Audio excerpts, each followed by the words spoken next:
right, so let's get the program started. Today our guest is Consuelo Hernandez, who is running for Pima County Supervisor in District 5. That's Richard Elias's old seat. And Consuelo, other than the technical difficulties, how are things going today? I'm having a pretty great day. Thank you for asking. This is my highlight of my day. I'm excited to talk to good Democrats. So thank you. All right, awesome. Well, a couple of announcements I want to make. One is that DGT is holding a blood drive on Friday, May 8th. It's going to be at the Pima County Democratic headquarters. The Red Cross is going to bring around the blood mobile. We have 15 slots and 11 people have already signed up to donate. And I'm going to be there myself with some other board members, and I'll be donating too. So we basically need 4 more people to sign up to donate, and then our blood drive will be a success. You can find out about it by just going onto the DGT website and look under events, and you'll see the blood drive right there. Also, about 70 of you got an email from me yesterday urging you to pay your dues, and I restate that request to pay your dues. DGT is an all-volunteer organization, but it does cost money to present these webinars, to host the website, and to maintain the mailing list. And annual dues are only $20. So just simply go to the DGT website and click on Pay Dues. All right. Oh, by the way, Consuelo, I want to congratulate you on your interview in the blog for Arizona today. Yes, thank you. Thank you. I appreciate it. Yeah, so I recommend everyone on this call go to blog or just Google blog for Arizona, and you'll see this very nice in-depth interview of Consuelo. So a little bit more about Consuelo. She comes from a family tradition of being active in public discourse. She's a graduate of the Arizona State University with a degree in global health science. And she's been an education activist and as a member of the Sunnyside School District, where she served for the last 2 years, overseeing 15,000 students. So today, Consuelo, I understand you're going to talk about challenges ahead for working families, rebuilding our local economy, and leadership to coronavirus. So everybody on this call, please ask your questions using the Q&A, and now we present Consuelo. Hi everyone, thank you for joining, and thank you Larry and DGT and the board for helping organize and making sure that we continue to keep Democrats engaged during this really strange time where we have to do this virtually. I wish I could be there in front of you all today, but thank you for giving me this platform.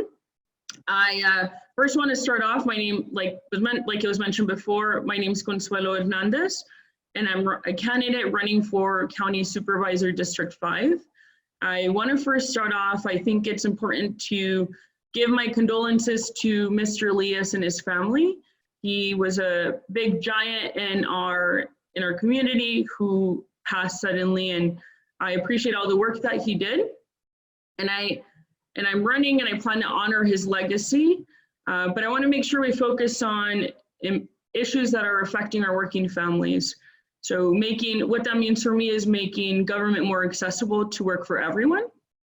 And I want to start off also by, it's important for me to let you know a little bit about my background for those of you that I haven't had the opportunity to meet. So again, my name is Consuelo Hernandez. I come from a working class background. My parents were loving and supportive parents. Consuelo, who was an immigrant here to Tucson. My father, who was a construction worker, and during good times, he worked full time. During bad times, we had to go on government assistance. But he worked 7 days a week to make sure that we had everything that we needed, our basic necessities. So that meant going to work before the sun came up and rushing home to try and help us with our homework. And our parents I'm really grateful they were always involved with our life. My mother would go to all the activities at school. And I think I would like to credit her because I believe that's what helped us be the people that we are today. So a little bit of background is during my childhood, I never really understood how and what type of situation I was in until I was older. And now I'm helping food banks. But before, when I was growing up, when there was hard times, for those that don't know, we relied on government assistance. So what that meant was being able to go to what I used to call the big store, which was the Southern Arizona Food Bank. And I used to be able to grab anything that I wanted to eat and not have to worry about, is this item on sale or can my mom afford this today? Because a lot of the times what would happen is when we would go to the store growing up, my mother, and I was embarrassed about it growing up early on, is my mother would always take out her big coupon book. And I used to be so embarrassed when everything that we bought we had to make sure that it fell under what was not only what was on sale, but what qualified to use the coupon. So obviously didn't grow up with the silver spoon in my mouth. I grew up eating the block cheese from our Southern Arizona Food Bank, which I'm really grateful for. But something that really taught me the value of work was watching my parents work so hard to make sure that we had everything that we needed. And you know, sometimes, just like a lot of our working families in our district, when you don't have the opportunity to work 40 hours a week, that means that you might not be able to pay your bills on time. So I think that's a lot of what our community is experiencing right now. Some of our working class folks who had either been laid off during this crisis, but also they had their hours cut. And to me, that brings me back to what my childhood was like, because not only was I born and raised in the south side of Tucson, but I still live in the home that I did when I grew up. So I understand the issues that are facing my community because I'm still there. I'm proudly serving on the Sunnyside School Board. I've been there and I've been able to effectively not only help our unions with the ordinances at the district level, PLAs, but I've also been able to help include the student voice and our community voice because growing up, I always understood that government wasn't meant for me. And why was that? It was because growing up, I was able to see from volunteering at the age of 15 that my parks didn't always look the same, which meant sometimes our bathrooms weren't always working. But when I volunteered across town, they were working and the grass was green, but not always for me. So I was able to see the differences in my community, which is mostly folks of color. And I live in a predominantly Hispanic and Latino neighborhood. So I was able to see some of the anxieties that come along with poverty, which is why I'm excited to be running for Supervisor District 5, because I believe we need to focus on not only the issues that we're facing today, but making sure that we're better preparing for what's coming up ahead. So what that means to me is making sure that we not only help our small businesses survive, but bring in new businesses that are livable wages for our community. So if someone in a household loses their job, they're able to hopefully make ends meet. And that's just a reality of a lot of folks in my community. But I'm really excited about the opportunities that we have ahead. And with my background in global health, traveling across the world, setting up mobile clinics, I was able to see now that even here in our county, we're not prepared to meet the needs that are facing us right now. So as a candidate for county supervisor, I'm running on making sure that we're more proactive. So we give the resources to our agencies so they can better prepare and not just scrambling like we are now. And this is why I think it's important to build relationships So I'm really lucky where I have two siblings that serve in the legislature, Representative Alma Hernandez and Representative Daniel Hernandez, where I can better advocate for us in the county in Phoenix, and also having lots of friends in the legislature helps to be a more effective leader for a county. So I'm really excited about everything, and I want to make sure that we also touch on issues. For example, I'm not sure if a lot of you folks have been keeping up, but just in our own district, we had the hardest, talking about public health and the crisis and what we're facing today. We have a rest home facility that my father actually was there for a few months, years and years ago when he was recovering from an injury. And now it's a different name, Sapphire. But what it comes down to is this has been one of the hardest hit rest home facilities, and it's in our own county, it's in our backyard. So to me, that's really frustrating, because we need to make sure that moving forward, we work with different agencies and organizations and work across all hands on deck to make sure that we're collaborating with, for example, the University of Arizona and their health departments that can help us think of innovative ways to make sure that we address these issues before they get to this level, and we can better serve our community. So right now, I'm not sure what time I have right now. Larry, are you there? Yes, I'm here. Just wanted to say, I want to invite everybody to ask questions now. That's sort of the fun part of this meeting, and we do have one from Carolyn.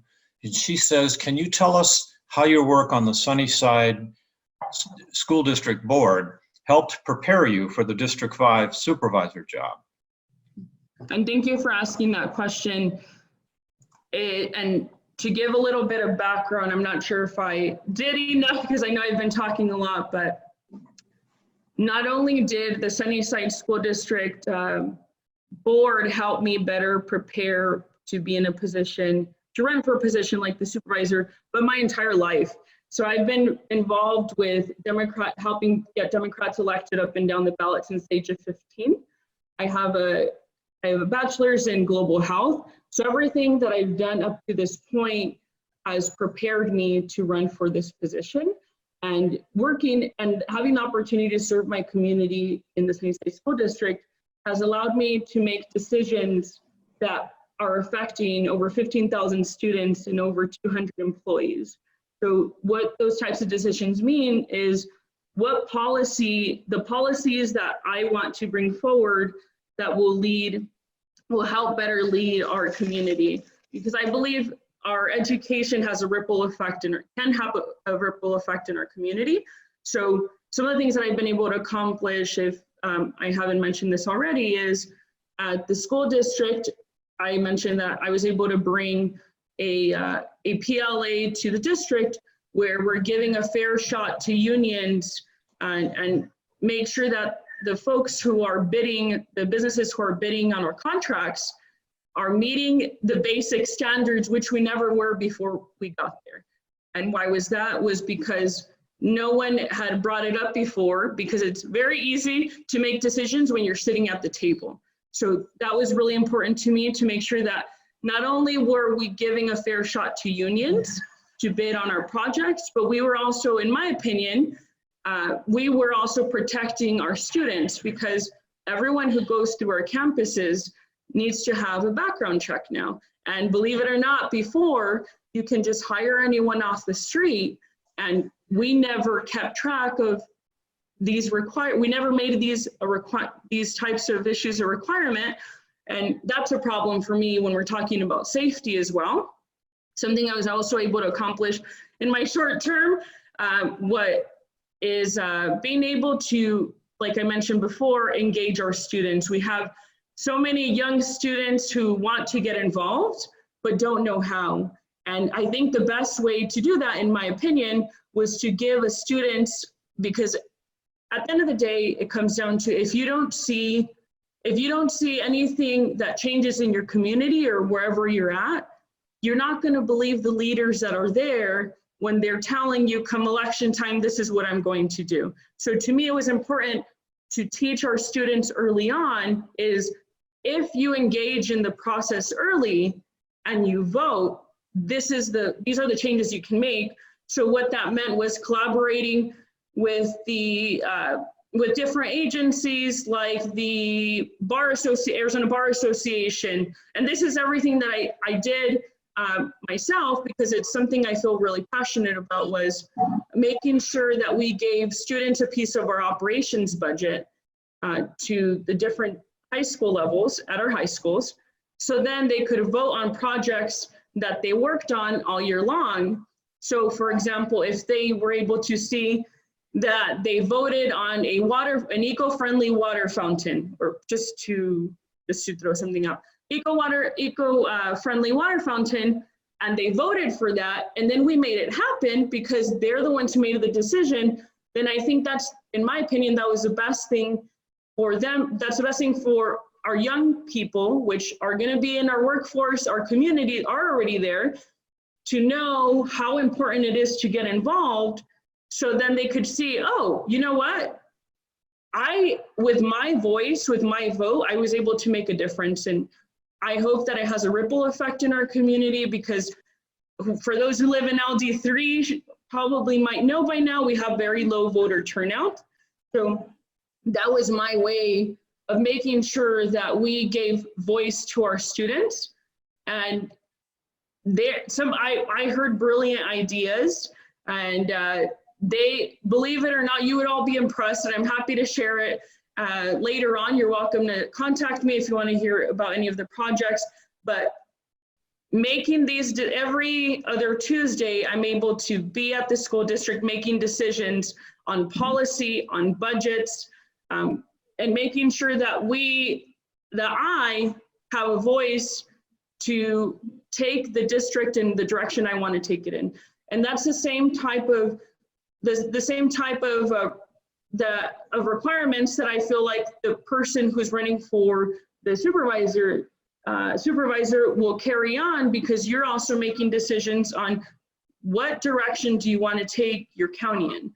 That's the same type of that we'll be able to have running in, being in a position like the supervisor district. Also making sure that we collaborate at the school district level for anyone who that I've had the opportunity to meet or talk to when it came to my district. I was always trying to make sure that I brought more opportunities to my district. I was also making sure that I collaborated with folks, not only in my city, but across my state and across the country, because I feel like the best ideas are when you throw ideas out there for folks who are already doing the work and figure out what's working for them, not only in our state, but in our country. And I'm thankful enough where I have a big network with the Young Elected Officials Network, where I can collaborate with current county supervisors to find out what they're doing, what's working for them. And I know our issues are not the same, but at the end of the day, that's what I feel like the most effective leaders do, is making sure that we work with others. It doesn't matter, in my opinion, who the person is. For those who know me by now, they know that I'm willing to sit and talk to whoever I need to talk to, if it's going to move our either district forward or our community forward. All right, thanks, Consuelo. We've got another question, and that is, are you still running for Piedmont Recorder? And do you plan to stay on the Sunnyside board if you are elected to a county office? That's a good question. I know that I probably should have addressed it early on. I'm really excited to be running for County Supervisor District 5. I'm no longer running for County Recorder. And I do plan to stay on the Sunnyside School Board. For those folks who are not familiar, serving on a school district is volunteer and you're unpaid. So I'm able to do that, and it's been my biggest honor to serve my own community and have an impact with our students, because I feel like if we can, like I mentioned before, if we can teach our students to get involved early on and other areas that I find are important to teach our students that I was never taught, then I will continue to stay there if I'm elected. All right. One of the issues you'll be dealing with on the Board of Supervisors is the problem with the gun sales on the Pima Fairgrounds by unlicensed dealers. The dealers do not conduct any background checks, and the police say it's a open bazaar, arms bazaar right here in Tucson. Yeah, tell us how you would improve that situation. And for those of I'm not sure who's on here, but for those of you who don't know my full background of volunteer work, I've been active with Moms Demand Action in the past, gun violence prevention programs. And I know, I'm not sure if I mentioned to everyone before, but I'm actually also working at the school district level because I feel like this is a really big issue that is gun violence is a big issue that's impacting our community. So making sure that we're giving access to, and this is through Moms Demand Action, who actually brought this up to me at a meeting, was we need to get everyone at the school district to distribute information, accurate information, so they know how to properly store guns. But in regards to what you mentioned, I plan to be, of course, and for those of you that don't also know, my brother is a gun violence survivor, so I take things like that very seriously. But no matter what a good Democrat will be, our county recorder, I'm running for supervisor to work on issues like gun violence. So I'm really excited about it, and I'm willing to collaborate and work with anyone to make sure that we make our not only neighborhood safer, but our county safer. All right, thanks very much for that. One of your key policy points focuses on the local economy and jobs. And of course, everybody knows that the economy has been completely stopped by the coronavirus. Mm-hmm. What are some things that you can do as a supervisor to help create jobs? So as I mentioned, thank you for asking that question. As I mentioned before, making sure that at the supervisor level, we're helping because small businesses are the heart of our economy. And I work in business in my normal life.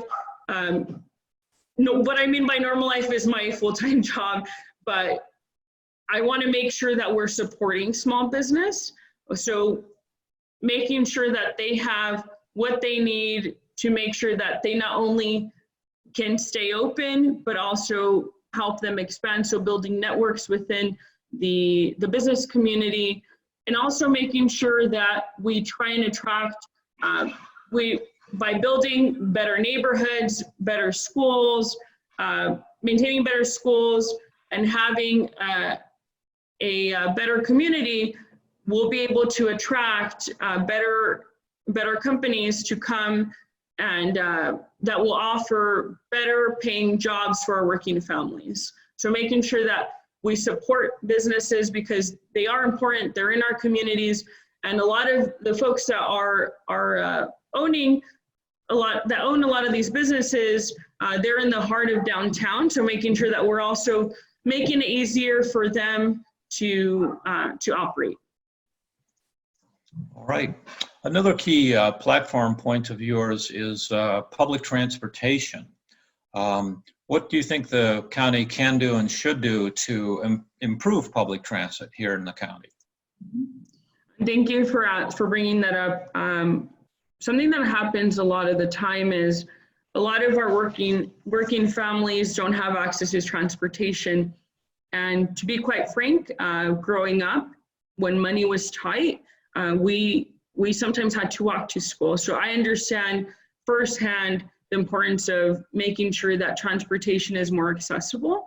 So making sure that we work with our transportation systems to try and figure out a way to make it more affordable for our working families, and also expanding in areas where they otherwise are not in.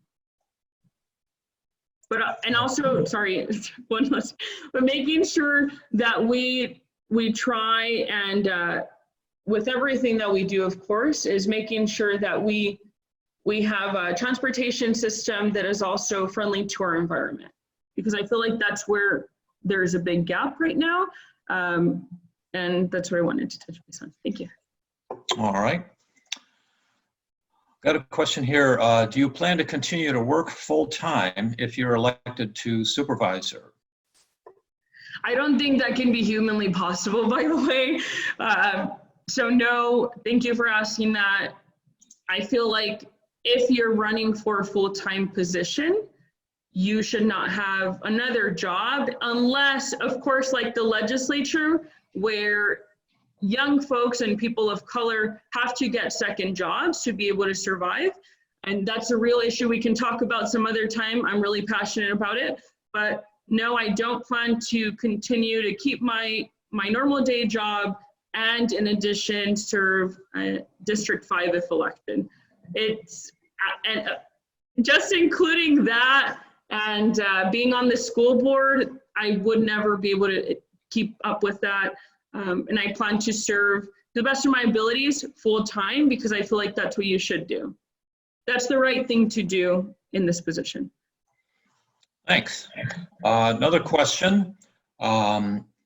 What differentiates you from the other candidates for this office? I just did a quick check, and there are at least 3 Democrats seeking the office, and how are you different from them? Sure. I appreciate you asking that question. At the end of the day, we're all Democrats. I'm running because I feel like I'm the best candidate for this position. I'm the only candidate to have a public health, global health background. So I understand we need to trust our medical professionals and those in the healthcare field and listen to them, but also making sure that we support our county departments to make sure that they have everything they need to fully operate, not just now, but better prepare for the future. And I have, with my background, I understand the different systems in place and the way that operations work in the back end, which is really helpful. But at the end of the day, for anyone who knows me and my family, I've led with integrity. I'm someone who's been involved since the age of 15, and I have a pretty clean background, meaning I have done everything in my short term in office to make sure that we help our community advance in some way or another, whether, like I mentioned, making sure that we involve our students early on in our democracy, making sure that we give unions a fair shot at our contracts, making sure that we keep our students safe. But I'm the only Democrat, like I mentioned, who has a global health background. And you can look up my record. It's very short, but I have over 10 or 12 years, actually 13, my birthday was just a few days ago, 15 years of being involved in in our democratic process, whether it was through direct volunteering or working as staff. And I have a record that speaks for itself. Happy to share it with anyone. But I also have worked on progressive issues my entire life. I worked for MoveOn.org. I'm not sure if anyone on this call is familiar with that organization. So I worked with MoveOn.org, which is probably one of the most progressive organizations that I'm familiar with, making sure that we push for to help working families. I've worked as an immigration caseworker, and my mother was an immigrant. She recently became a citizen, so I understand the real issues that are facing our community. I've worked on them. I have a really extensive background on not only helping my own community, but helping out in different parts of the world.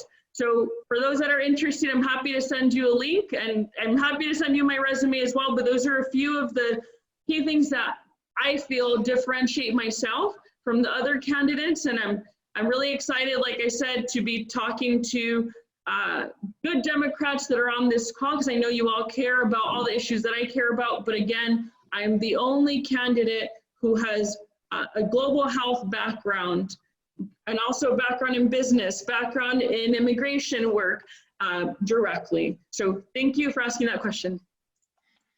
All right. Another question. I want to encourage everybody to get a question in. Now's the time to ask a question of Consuelo.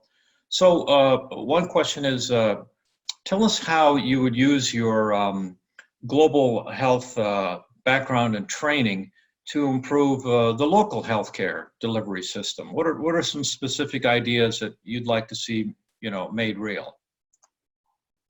Yeah. As mentioned before, I'm not sure if anyone caught this because I know this is a lot of me talking, but just in our own backyard, having a global health background, working in public health, and also working on the issues firsthand, we need to realize that in our own backyard, it used to be called La Colina. I'm not sure if anyone saw it on the paper. It's called Sapphire now. It's a rest home facility that the folks who happen to live there are predominantly low income people of color, and they've been the hardest hit in our own backyard. And to me, that's unacceptable.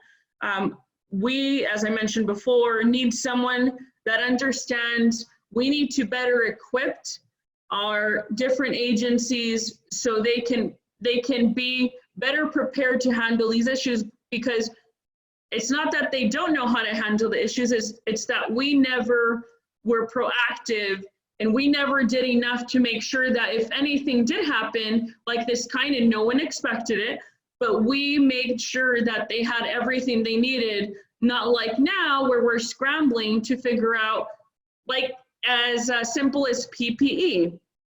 A lot of our rest home facilities, and actually everyone across the board, and that are essential workers, our hospitals, they are also being hit hard because of decisions that leaders make, in my opinion, decisions that leaders make or did not make that did not better prepare them to handle a crisis like we're facing today. And of course, no one could prepare for it, but we need leaders who understand what can happen and how we can better prepare, not only for our system to handle the day-to-day operations and give them the resources they need, but also make sure that we're thinking of innovative ways to better handle a crisis like we're facing today.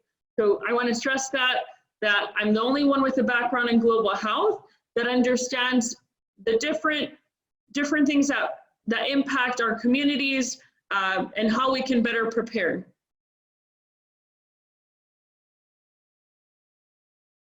I can't hear you. I can't hear you. You're muted. My mistake. I apologize. Okay. Too many buttons to click. Yes, sorry, I couldn't hear anything you said, so. All right, I'll start over. It's a question about all of the homeless dogs and cats and other pets that are out there that need a forever home. Tell us about your work with animals and providing for their wellness, adoption, and protection. Sure, and thank you for asking me that question. Along with my sister, we were volunteers with PAC. For those that are not familiar, it's one of our shelters, Pima Animal Care Center, for a few years, on and off with a few volunteers.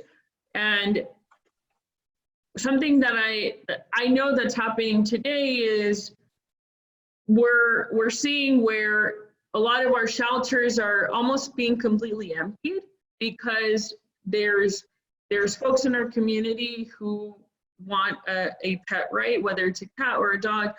But at the end of the day, one of my goals as a supervisor is to make sure that we equip our PAC organization to make sure that they become a no-kill shelter. That's really important to me. What I usually like to joke about is that I co-parent 5 dogs with my siblings.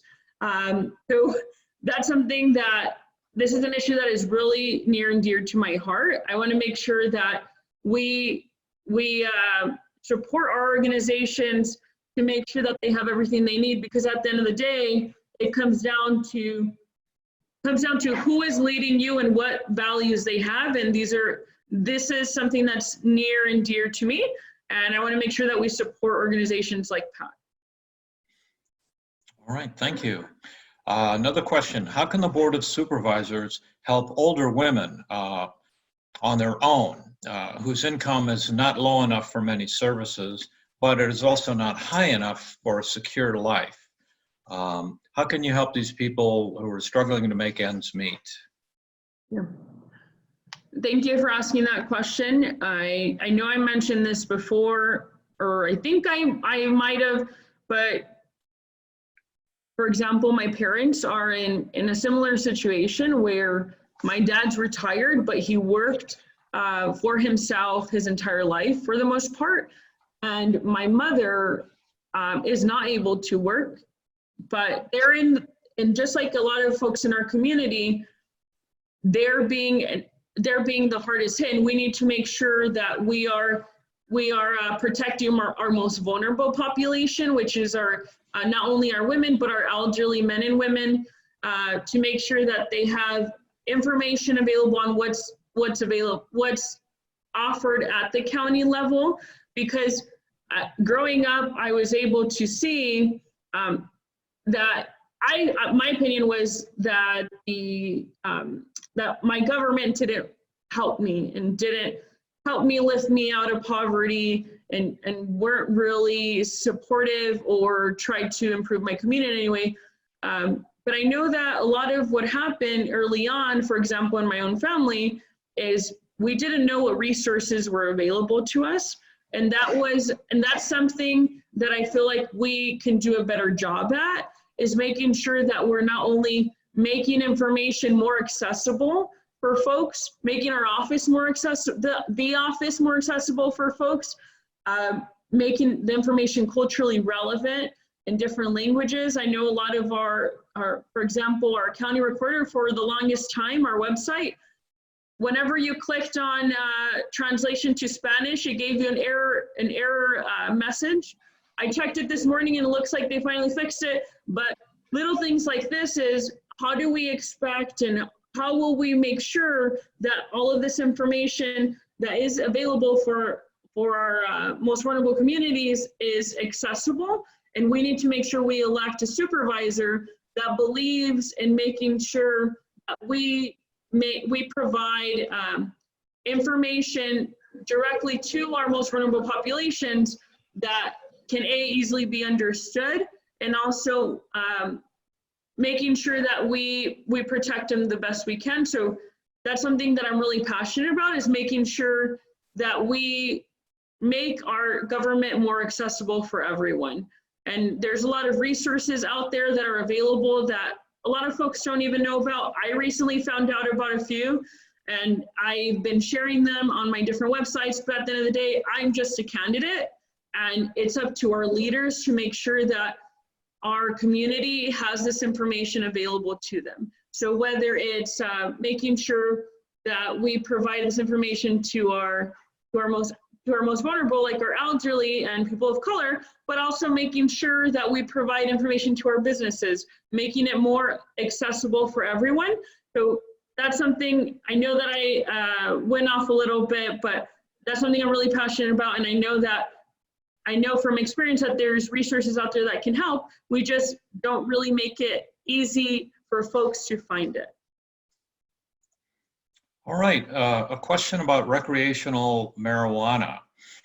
Tell us about your position on making recreational marijuana use legal. As you know, right now, if you have to go to a doctor and all that, you can get a card and medical marijuana card and go to any dispensary. But if you don't have a card, Arizona, I think, is unique in the country that possession of marijuana is a felony. And the current county attorney here in Tucson is indicting people for having like a pocket of weed or a joint in their pocket. So what about legalizing marijuana? Thank you for asking that question. For anyone who met me during all of my years of service and volunteerism since age of 15 would know that I'm really passionate about criminal justice, making sure that we're decriminalizing nonviolent offenses and making sure that we legalize marijuana. But at the end of the day, I hate to break it to you, but I'm not running for county attorney. But what I can tell you is, as a county supervisor, I feel that we need to be asking these questions to make sure not only where you stand, but what will you be able to do? And something I will be able to do, and I think I mentioned it, is having, for example, my siblings at the state legislature where they're able to make changes in our law, having access to my siblings, but also having access to other elected officials, state senators, state legislators that I've built relationships with over many, many years, being able to advocate for the needs that our community faces and needs. And something that I'm really passionate about, I think, and I can help, but again, I'm not running for county attorney, is making sure that we push to make the medical marijuana card more accessible for working class folks and people of color in our district, because believe it or not, but not everyone has $300 in their pocket. It's sometimes out of reach for a lot of folks in our community, and I feel that is a really big issue. And I know a lot of the local dispensaries also feel the same way, and I'm happy to work with anyone to make sure that we advocate, to make sure we legalize, not only legalize marijuana, but make sure we make the medical marijuana cards more accessible for folks. Right. You've been a caseworker for the International Rescue Committee time. Tell us about your work and how you can bring that experience into the Board of Supervisors. And thank you for bringing that up. Sometimes I forget how much and the different things I've done during my lifetime, but I was really felt fortunate to be a caseworker for the International Rescue Committee. For those of you that are not familiar with the organization, it's an organization that helps refugees and asylum seekers resettle in wherever they're applying to. So with my work as an immigration caseworker with IRC, and of course having family that's been affected by immigration, my mother being one who now is a citizen, but I have other family members who've been impacted by immigration in some way or another. I was really fortunate to be a caseworker where the skills that I learned as a caseworker, I feel will also translate into my role as I'm running for county supervisor, if elected county supervisor, because I was in charge. I was a caseworker by name, by title, but I was in charge of fundraising, meeting with stakeholders. I was representing the IRC at the Mayor's Roundtable. I was also helping make sure that we made information accessible for folks in communities of color who could benefit from the resources that we had.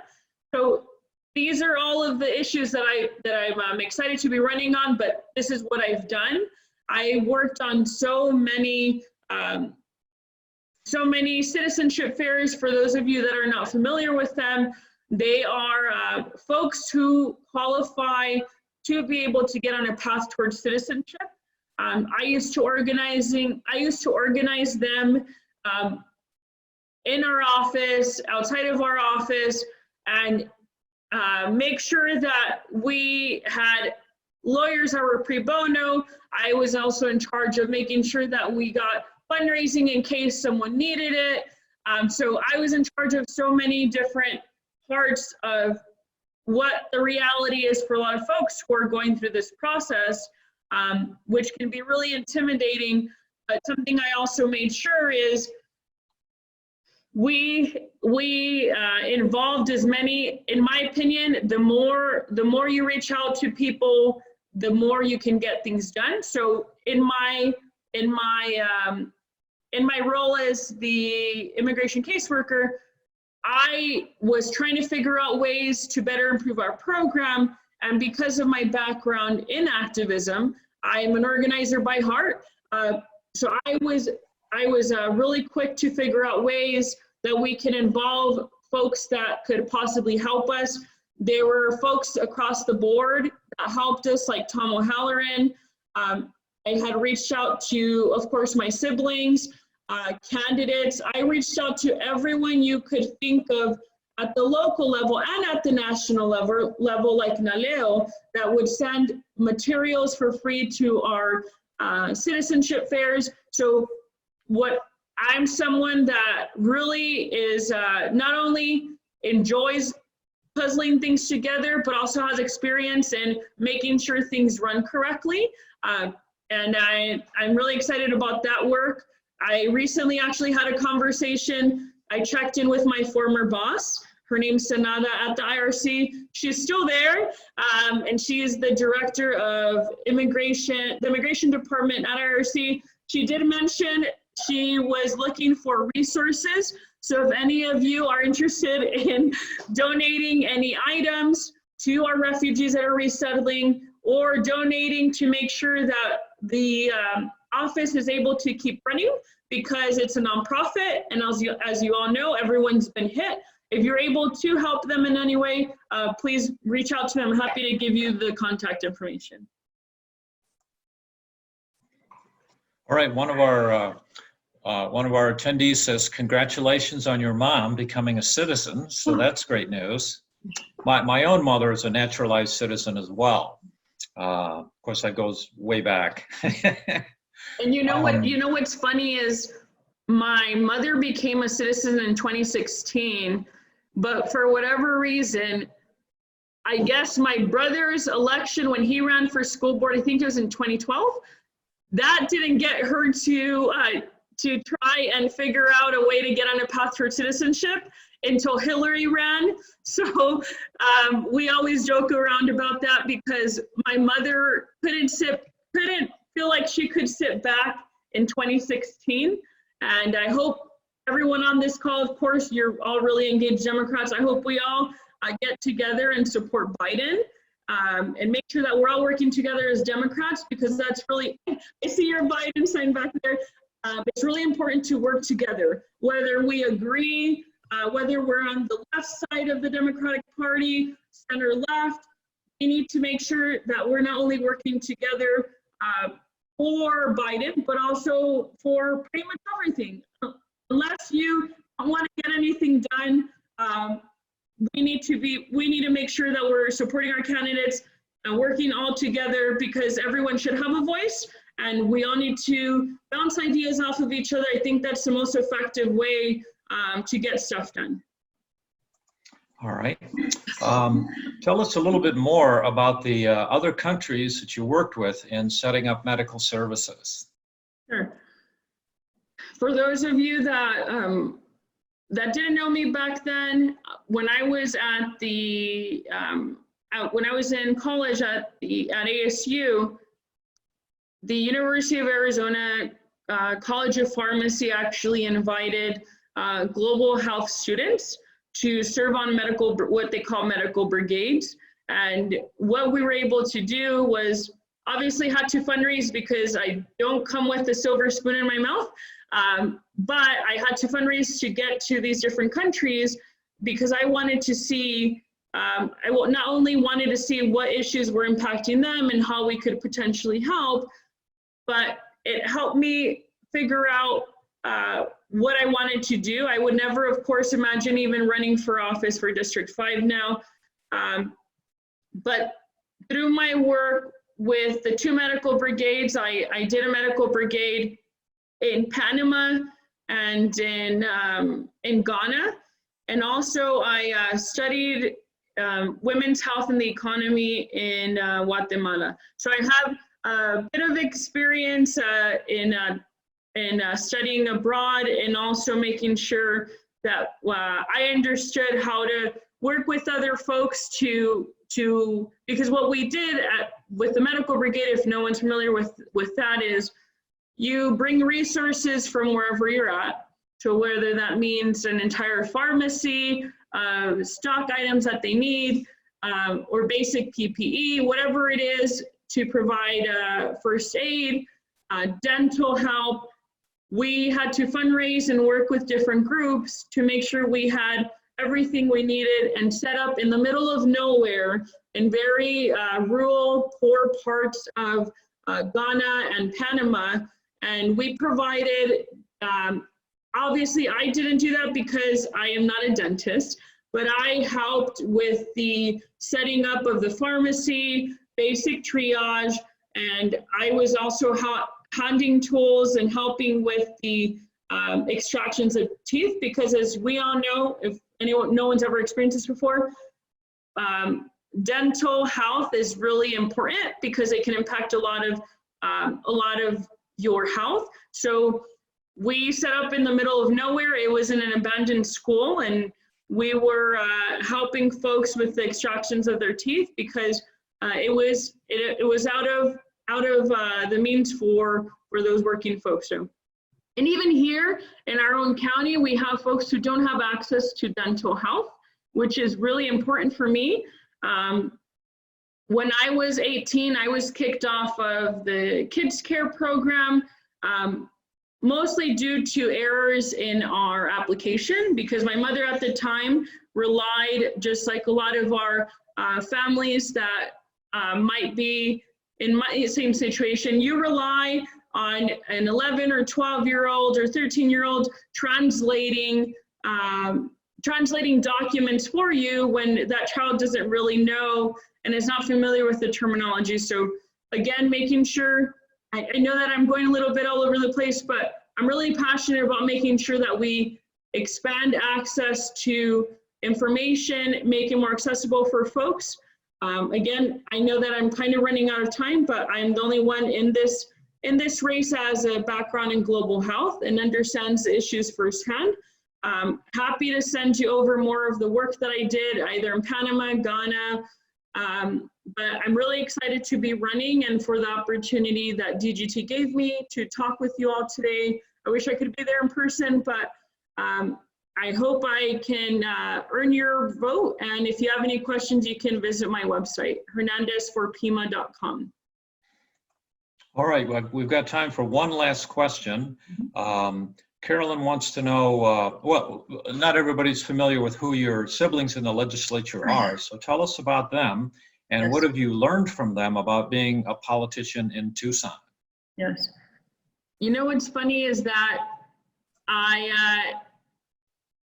the word politician sometimes, when I grew up, I would never imagine being a politician or running for office because of my background.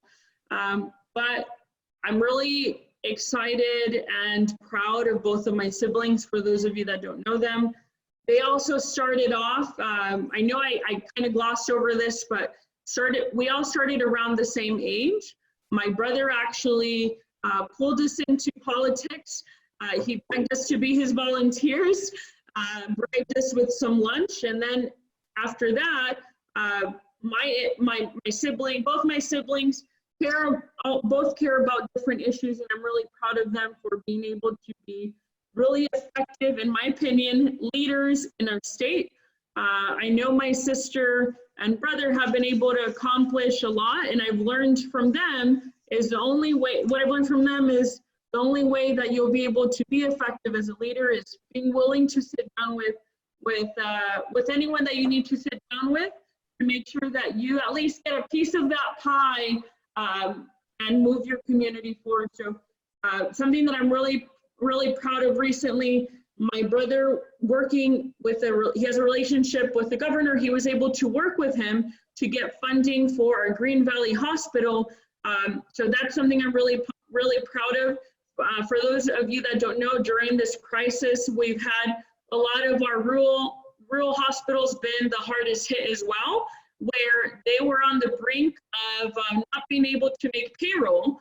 And I know there was a few articles written, you guys can look them up, but my brother was able to help both hospitals in his district, the Green Valley Hospital and Holy Cross, to make sure they had some funds available to keep the hospital running.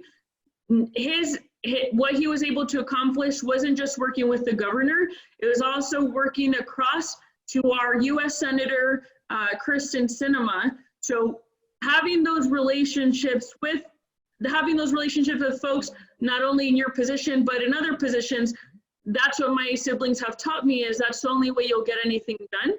And something that my sister was also able to accomplish as a freshman legislator was getting money in because I'm not sure if anyone knows her story, but she was really attacked by a police officer growing up. She ran on helping change the system and helping make sure that the same thing didn't happen to other folks, but she was also able to effectively get money in the budget by working with the governor and other stakeholders to make sure that we properly train our police officers so they know how to work with our students and our different schools, at all of our schools. So I'm really proud of the work they've done. I know that my sister and I don't really look the same right now, but we're all very different people. I'm passionate about education, healthcare. My brother has his own issues he's passionate about, but as you all might have, if you all might have siblings, everyone's different. And we just happen to be all involved in politics because that's the way that we thought we can get the most done and most change in our communities. I was really fortunate enough where my mother taught us and my father taught us that when you graduate college, when you're done, you need to give back to your community and lift other people up with you, not just graduate and leave your community. I'm born and raised in this community, District 5, and I'm really proud to be serving in the city school district, but also be proud, I'm really proud to be running as a candidate for District 5, because this is what we were taught as young kids, is you need to give back, and this is the way we're giving back to our community. Helping change policy to make sure we give a fair shot to working families, help folks who didn't have a champion like I did growing up. All right, thanks. That clears out all of our questions. You've been very responsive, so that's terrific. Whoa. I want to just share my screen here for a second. And this is where people can find, this is your Facebook page where people can find out more about you. In the 1 minute that we have left, tell people how they can support your campaign and where can they find more information out about you. Sure. I would start off very quickly. You can visit my website, Hernandez4Pima.com. I hope I can count on your support, whether it's with a contribution, because I don't come from a privileged background. So if you're able to help at all, pitch in $5, $10, that would be really helpful. You can visit my Facebook website. If you have additional questions, you can also email me it's on my website as well. But the really good article, and thank you DGT, and thank you for giving me this platform, but also Blog for Arizona asked me several questions that I think you all might be interested in reading more about in more depth, and I encourage you to look at that article and share it if you can. Subscribe to Blog for Arizona, because of course, if we want to make sure that we have accurate information, and we need to be supporting our local newspapers and our local organizations like Democrats of Greater Tucson. So please sign up and tell your friends, and I look forward to maybe hopefully one day seeing you all in person again, because I know this is really strange, but please feel free to reach out. Happy to take a call or email if you prefer, but thank you for this platform. All right. Well, bravo, Consuelo. Thanks so Thank much you. for Thank you, everyone. I appreciate it. Yeah, we loved having you today on Democrats of Greater Tucson. And I want to thank you, Consuelo, for taking the time, and thanks for all the people who attended. You know, your attendance makes a big difference. We're all supporting democracy and progressive ideals. And so with that, we're going to say so long and have a wonderful campaign. Consuelo, good luck. Thank you so much, and have a good rest of your day, everyone. And I'll talk to you all soon, hopefully. Thank you.